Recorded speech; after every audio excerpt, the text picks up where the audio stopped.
अस्सलाम वालेकुम व्यूअर्स, आप सब लोगों को मलिक अली एकेडमी में खुशामदीद।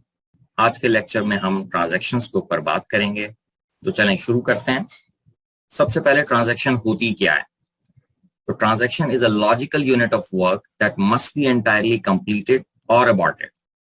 It is a combination of read, write और राइट ऑपरेशंस.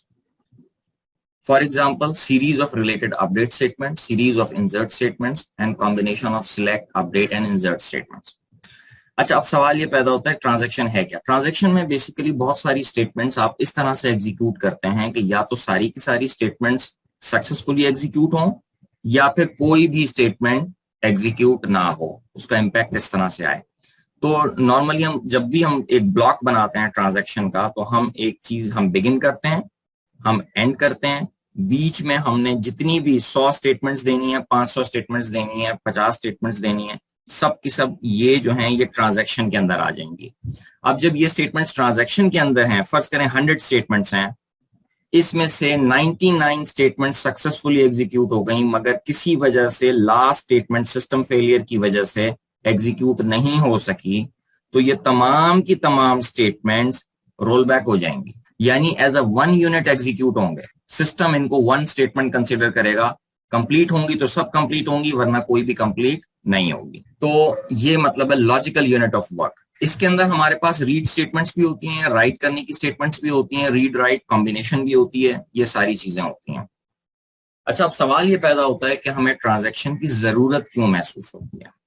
ट्रांजैक्शन की जरूरत हमें दो बातों की वजह से होती है. सबसे पहली चीज क्या है? Capacity to recover from system failures. कि अगर काम करते हुए हमारा सिस्टम फेल हो जाए, किसी वजह से क्रैश हो जाए, तो फिर क्या होगा. और दूसरे नंबर पर कंकरेंट डेटाबेस एक्सेस, यानी मल्टीपल यूजर्स साइमल्टेनियसली हमारी डेटाबेस को एक्सेस कर रहे हैं. ये दो हमारी बेसिक नीड्स हैं जिसकी वजह से हमें ट्रांजैक्शंस की जरूरत पेश आती है. अब सबसे पहले हम देखते हैं capacity to recover from system failure. ये सिस्टम फेलियर क्या होता है और इसके क्या इंपैक्ट्स होते हैं हमारे सिस्टम के ऊपर. अब फर्ज कर लें हमारे पास दो बंदे हैं, एक है खालिद और एक है माजिद. खालिद के अकाउंट में 1000 रुपए हैं और माजिद के अकाउंट में 100 रुपए हैं. टोटल हो गए हमारे पास 1100 रुपए. तो खालिद ये चाहता है कि 500 रुपए वो माजिद के अकाउंट में ट्रांसफर कर दे. तो अब क्या हुआ जनाब, सिस्टम किस तरह से काम करेगा? सबसे पहले वो रीड करेगा कि खालिद के अकाउंट में पैसे कितने हैं. उसके बाद वो 500 रुपए उन पैसों में से माइनस करेगा और फिर जो वैल्यू आएगी वो फाइनल वैल्यू यहाँ पे राइट कर देगा. तो यहाँ पे क्या वैल्यू राइट करेगा? 500 जब माइनस करेगा खालिद के अकाउंट से, तो यहाँ क्या बचा? 500. और माजिद के अकाउंट में क्या थे? 100 रुपए थे. तो टोटल कितने हुए इस वक्त सिस्टम के अंदर? 600 रुपए हैं. स्टार्ट हमने 1100 से किया था. अब यहाँ पे वैल्यू 2 जो है, यहाँ पे ये रीड करेगा माजिद को कि माजिद के पास कितने पैसे हैं, और फिर माजिद के पैसों में 500 रुपए ऐड करेगा और फिर आखिर में राइट कर देगा माजिद के पैसे. माजिद के पास 100 रुपए थे, यहाँ 600 रुपीज ये राइट कर देगा. जब 600 रुपए राइट कर देगा, यहाँ 500 रुपए थे खालिद के पास, 600 रुपए थे माजिद के पास, ये टोटल फिर से बन गया 1100. फर्ज कर लें इस पॉइंट पर जब ये रीड कर रहा था कि माजिद के पास कितने पैसे हैं, सिस्टम फेल हो गया. खालिद के तो 500 रुपए उसके अकाउंट से निकल गए और माजिद को 500 रुपए मिले भी नहीं, यानी खालिद के अकाउंट में 500 रुपए रह गए और माजिद के अकाउंट में 100 रुपया रह गया. तो ये एक प्रॉब्लम है. माजिद कहेगा मुझे पैसे नहीं मिले, खालिद कहेगा मेरे अकाउंट से पैसे कट गए. अब खालिद क्या चाहेगा? खालिद ये चाहेगा या तो आप 500 रुपए माजिद को ट्रांसफर कर दें या फिर आप मुझे मेरे 500 रुपए वापस कर दें. तो ये चीज कहलाती है स्टेबल सिस्टम, यानी कि या तो काम हो जाए या फिर काम ना हो. अब इस किस्म के जो फेलियर्स हैं, इनसे रिकवर करने की कैपेसिटी होनी जरूरी है और ये कैपेसिटी हमें देती है ट्रांजैक्शन. अब हम डिस्कस करेंगे कंकरेंट डेटाबेस एक्सेस को. कंकरेंट डेटाबेस एक्सेस का मतलब है कि मल्टीपल यूजर्स साइमल्टेनियसली एक वक्त में डेटाबेस को एक्सेस कर रहे हैं. अब कैसे, ये मैं आपको बताता हूं. ये देखिए फिर से हमारी एग्जांपल में खालिद है, माजिद और अली है, 3 बंदे हैं. खालिद के पास 1000 रुपए हैं, माजिद के पास 100 रुपए हैं और अली के पास 1500 रुपए हैं. ठीक है. खालिद ने माजिद को भी पैसे ट्रांसफर करने हैं और अली को भी पैसे ट्रांसफर करने हैं. तो खालिद जरा होशियार आदमी था, तो खालिद ने क्या किया, वो एटीएम पे गया और वहां पे उसने जिस वक्त ट्रांजैक्शन बिल्कुल फिनिश और फाइनल करने का टाइम आया, वहां पे उसने रोक के उसने अपने मोबाइल के अंदर भी अपने आप को लॉग इन किया और वहां पे भी उसने सेट कर दिया कि अली को वो पैसे ट्रांसफर कर दे 1000 रुपया। ठीक है, एक तरफ मोबाइल से वो अली को पैसे ट्रांसफर कर रहा है और एटीएम से वो माजिद को पैसे ट्रांसफर कर रहा है साइमल्टेनियसली। तो एक ही वक्त में उसने एटीएम का भी बटन दबाया और उसी वक्त उसने मोबाइल का बटन भी प्रेस कर दिया। तो जब ये दोनों बटन एक साथ प्रेस होंगे तो क्या होगा, सिस्टम रीड करेगा, एटीएम वाला जब सिस्टम मेन एक्सेस करेगा डेटाबेस को तो उसके पास आएगा भाई खालिद के पास 1000 रुपए हैं, ठीक है 500 रुपए दिए जा सकते हैं, अच्छी बात है। तो उसने 1000 माइनस 500, रिजल्ट आया 500। साइमल्टेनियसली मोबाइल से भी ये काम किया खालिद ने।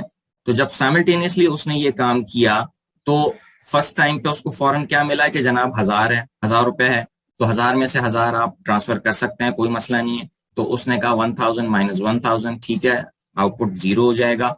और फिर उसके बाद उसने ये 1000 रुपए ट्रांसफर कर दिए अली। ठीक है, एट द एंड अगर आप यहाँ पे देखें तो इस वक्त सिस्टम में कितने पैसे मौजूद हैं, इस वक्त सिस्टम में 3100 तो ये माजिद और अली के हो गए और यहाँ पे 500 भी हो सकते हैं। आप अगर 500 ले लें तो यानी कि सिस्टम में आ गए 3600। शुरू कितने से हुआ था सिस्टम, 1000, 2500, 2600, यानी 2600 से सिस्टम शुरू हुआ था और मामलात पहुंच गए 3600 पर। 1000 रुपए इजाफी आ गए तो ये सिस्टम आपका हो गया इनकंसिस्टेंट। सिस्टम आपका कंसिस्टेंट अब नहीं है, सिस्टम आपका इस वक्त इसकी इंटेग्रिटी मुतासिर हो गई है। अच्छा, यहां पे मैंने कहा 500। अब यहाँ पे सवाल ये है कि 500 आखिर में अली खालिद के पास बचेंगे या खालिद के पास 0 बचेगा, ये डिपेंड करता है कि कौन सी ट्रांजैक्शन पहले कंप्लीट होती है। फर्ज करें एटीएम की ट्रांजैक्शन पहले कंप्लीट हो गई तो एटीएम कहेगा कि जी 500 रुपए फाइनल करेगा। उसके बाद अगर ये मोबाइल की ट्रांजैक्शन कंप्लीट होगी तो मोबाइल उसको क्या करेगा, ओवरराइट कर देगा 500 को और 0 कर देगा। ठीक है, यानी मोबाइल की ट्रांजैक्शन अगर बाद में कंप्लीट होगी तो आउटपुट 0 आएगा और अगर एटीएम की ट्रांजैक्शन बाद में कंप्लीट होगी, मोबाइल ने पहले 0 कर दिया था, एटीएम की ट्रांजैक्शन बाद में कंप्लीट हुई, उसने बाद में 500 कर दिया। यानी ये डिपेंड करता है कि ट्रांजैक्शन कौन सी पहले कंप्लीट होगी, वो वाला आपका आउटपुट आ जाएगा। खालिद के पास 0 भी हो सकता है और 500 भी हो सकता है। ठीक है, तो ये प्रॉब्लम है कंकरेंट डेटाबेस एक्सेस की, और इस प्रॉब्लम को, ये जो स्पेसिफिक यहां पे ये जो प्रॉब्लम है ये कहलाती है लॉस्ट अपडेट। हम आगे चल के इसको डिस्कस करेंगे, लेकिन यहाँ पे आप लोगों को अच्छे से मेरे ख्याल से समझ में आ गया होगा। ये चीज कहलाती है लॉस्ट अपडेट कि एक दोनों ट्रांजेक्शन में से एक ट्रांजेक्शन का अपडेट जो है वो लॉस्ट हो गया। कंकरेंट डेटाबेस एक्सेस का प्रॉब्लम और सिस्टम फेलियर का प्रॉब्लम, ये दोनों प्रॉब्लम्स होपफुली अब आप लोग समझ गए होंगे। आगे बढ़ते हैं। तो transaction management with SQL. SQL के अंदर जब हम ट्रांजैक्शन मैनेजमेंट करते हैं तो हमें बिगिन ट्रांजैक्शन और एंड ट्रांजैक्शन का ब्लॉक बनाना होता है और उस ब्लॉक के अंदर जितनी भी हम स्टेटमेंट लिखते हैं वो सब की सब स्टेटमेंट्स ट्रांजैक्शन में आ जाती हैं। आप ये समझ लें जिस वक्त बिगिन ट्रांजैक्शन आता है तो डेटाबेस को एक सिग्नल मिल जाता है और उस सिग्नल पे वो वहां डेटाबेस की जो स्टेट होती है वो सेव कर लेता है। फिर उसके बाद ये कमांड्स चलती रहती हैं और जिस वक्त एंड ट्रांजैक्शन होता है सक्सेसफुली तो उस पॉइंट पर जो डेटाबेस की स्टेट होती है वो सेव कर लेता है। ठीक है, अपने पास। तो जस्ट इन केस अगर रोल बैक आता है तो वो प्रीवियस स्टेट पे, ये है स्टेट 1, ये है स्टेट 2, अगर रोल बैक की कंडीशन आती है तो वो वापस से स्टेट 1 के ऊपर डेटाबेस को ले जाता है। ठीक है, तो आप हमेशा एक कंसिस्टेंट और रिलायबल स्टेट के अंदर रहते हैं। अच्छा, जब हमारी ट्रांजैक्शन सक्सेसफुल होती है तो हम कमिट की कमांड देते हैं। जब कमिट की कमांड मिलेगी तो वो ट्रांजैक्शन पक्की हो जाएगी, परमानेंट हो जाएगी। रोल बैक की अगर हम कमांड देते हैं तो फिर वो प्रीवियस स्टेट पे वापस ले जाएगा सिस्टम को। ठीक है, ये दोनों कमांड्स हमारे पास होती हैं, कमिट, रोल बैक, और जो भी हमने लिखना है वो बिगिन ट्रांस और एंड ट्रांजैक्शन के अंदर लिखना है। अच्छा, transaction sequence must continue until, अब ट्रांजैक्शन सीक्वेंस जो है वो चलती जाएगी जब तक के इनमें से कोई एक काम ना हो जाए। क्या ना हो जाए? या तो कमिट होगा, या रोल बैक होगा, प्रोग्राम एंड हो जाएगा, या उसकी abnormal termination. Properties of transaction, transaction के अंदर ये 4 प्रॉपर्टीज का होना इंतहाई जरूरी है। एक एक करके हम देखते हैं। सबसे पहले एटॉमिसिटी, यानी ईच ट्रांजैक्शन इज ऑल और नथिंग, ठीक है ना, and never left half done. ये हम अभी भी डिस्कस कर चुके हैं। एटॉमिसिटी की प्रॉपर्टी, 50 ट्रांजैक्शन होंगी तो 50 की 50 सक्सेसफुल होंगी तो ट्रांजैक्शन कंप्लीट होगी। अगर 49 सक्सेसफुल हो गई और एक अनसक्सेसफुल हो गई तो पूरी की पूरी ट्रांजैक्शन रोल बैक हो जाएगी और सिस्टम प्रीवियस स्टेबल स्टेट में चला जाएगा। Consistency. Consistency must guarantee a consistent database state and all constraints hold when transaction ends. Consistency में ये जरूरी है, जैसे कि मैंने आपको दिखाया कि डेटाबेस एक कंसिस्टेंट स्टेट से दूसरी कंसिस्टेंट स्टेट में जाएगी, दरमियान में नहीं लटकेगी। एक तो इसका मतलब ये है। दूसरा मतलब ये है कि हम डेटाबेस में मुख्तलिफ किस्म के कंस्ट्रेंट्स अप्लाई करते हैं, ठीक है। कंस्ट्रेंट्स किसी भी किस्म के हो सकते हैं। मसलन हम ये कहें कि अकाउंट में किसी भी वक्त में 50 रुपए से कम पैसे नहीं होंगे। ट्रांजैक्शन के नतीजे में अगर अकाउंट में 50 रुपए से कम पैसे हो रहे हैं तो ये ट्रांजैक्शन फेल हो जाएगी। कोई भी कंस्ट्रेंट अगर हम लगाते हैं, जो भी कंस्ट्रेंट हमने डेटाबेस पे लगाए हुए होंगे, टेबल पे लगाए हुए होंगे, अपने उस डेटा आइटम पर लगाए हुए होंगे, वो तमाम कंस्ट्रेंट्स फुलफिल होंगे तो ट्रांजैक्शन कंप्लीट सक्सेसफुली एग्जीक्यूट होगी, अदरवाइज रोल बैक हो जाएगी, ठीक है। और ये जरूरी है कि जब ट्रांजैक्शन हो तो एक कंसिस्टेंट स्टेट से दूसरी कंसिस्टेंट स्टेट में जाएगी डेटाबेस। तीसरी प्रॉपर्टी है आइसोलेशन। आइसोलेशन है the execution of a transaction should not be interfered with by another transaction executing concurrently. अच्छा, अब इसका क्या मतलब है? इसका मतलब मैं आपको एक एग्जांपल से समझाता हूं। अच्छा, यहां पे ये कह रहा है आइसोलेशन की प्रॉपर्टी है, और आइसोलेशन की प्रॉपर्टी ये कहती है कि तमाम ट्रांजैक्शंस आइसोलेटेड फैशन में रन होंगी, यानी एक ट्रांजैक्शन दूसरी ट्रांजैक्शन को इंपैक्ट नहीं करेगी। फर्ज करें मेरे पास एक है ट्रांजैक्शन 1 और एक है मेरे पास ट्रांजैक्शन 2। ट्रांजैक्शन 1 एक आइटम को रीड करती है और उस आइटम की वैल्यू उस वक्त फर्ज कर लें 500 रुपए है, और उसके ऊपर वो कुछ कंप्यूटेशंस करती है और राइट करती है ए को 1000। अब यहाँ पे ए की वैल्यू 1000 हो गई है।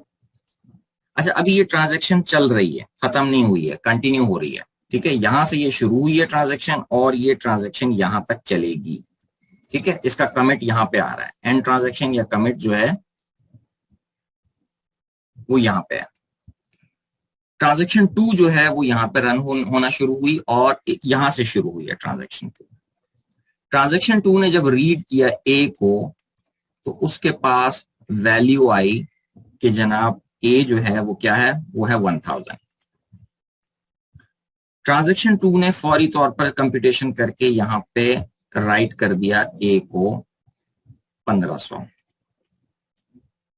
और यहां पे ट्रांजैक्शन 2 कमिट हो जाती है, खत्म हो जाती है, ठीक है। अब ट्रांजैक्शन 2 यहां से स्टार्ट हुई, यहां पे खत्म हो गई। यहां पे ट्रांजैक्शन 1 चल रही है, अभी किसी वजह से इस पॉइंट पर सिस्टम फेलियर आ गया। इसके नतीजे में ट्रांजैक्शन 1 जो है ये रोल बैक हो जाएगी और पुरानी कंसिस्टेंट स्टेट पे चली जाएगी जो कि 500 थी। अच्छा, ट्रांजैक्शन 1 कंसिस्टेंट स्टेट पे आ गई, बिल्कुल ठीक, अच्छी बात है। प्रॉब्लम यहां पे ये हुई है कि ट्रांजैक्शन 2 ने एक वैल्यू का इस्तेमाल किया जो कि रोल बैक हो चुकी है। एज अ रिजल्ट ट्रांजैक्शन 2 की जो कैलकुलेशंस हैं सारी की सारी इनवैलिड हो गई हैं और ट्रांजैक्शन 2 इवन हमारी कमिट हो चुकी है, तो ट्रांजैक्शन 2 इज इनवैलिड और आपका सिस्टम एक अनस्टेबल स्टेट के अंदर चला गया है। इन अदर वर्ड्स आप ये समझें कि ट्रांजैक्शन 2 ट्रांजैक्शन 1 के ऊपर डिपेंडेंट थी, यानी ट्रांजैक्शन 2 इस चीज पर डिपेंडेंट थी कि ट्रांजैक्शन 1 सक्सेसफुली एग्जीक्यूट हो, ट्रांजैक्शन 1 अनसक्सेसफुल हो गई, ट्रांजैक्शन 2 की जो कैलकुलेशंस थी वो सारी इनवैलिड हो गई, और इन अदर वर्ड्स ट्रांजैक्शन 2 को भी किसी तरह अब हमें रिवर्ट करना पड़ेगा, मगर हमारी पूरी डेटाबेस अब इनवैलिड हो चुकी है। ठीक है, ये प्रॉब्लम कहलाती है आइसोलेशन की प्रॉब्लम, कि जितनी भी ट्रांजैक्शंस काम करेंगी वो इस तरह से काम करेंगी कि दूसरी ट्रांजैक्शन के ऊपर वो डिपेंडेंट नहीं होंगी, इंडिपेंडेंटली काम करेंगी, आइसोलेटेड फैशन में काम करेंगी। ड्यूरेबिलिटी, ड्यूरेबिलिटी का मतलब यह है कि if system crashes after the transaction commits, all effects of transaction will remain in the database. कहने से मुराद यह है कि वंस कमिट हो जाए उसके बाद अगर सिस्टम क्रैश भी हो जाए तो परेशानी की कोई बात नहीं है, ट्रांजैक्शन ने जो काम करना था, जो वैल्यूज थी, वो वैल्यूज डेटाबेस के अंदर मौजूद रहनी चाहिए, वैलिड रहनी चाहिए, वो वैल्यूज जाया नहीं होनी चाहिए। तो ये थी हमारी ट्रांजैक्शन की प्रॉपर्टीज। होपफुली ये लेक्चर आपको समझ आया होगा। अगले लेक्चर में इंशाल्लाह हम कंकरेंसी के जो प्रॉब्लम्स हैं उसको हम डिटेल में डिस्कस करेंगे। अपना ख्याल रखिएगा। अल्लाह हाफिज।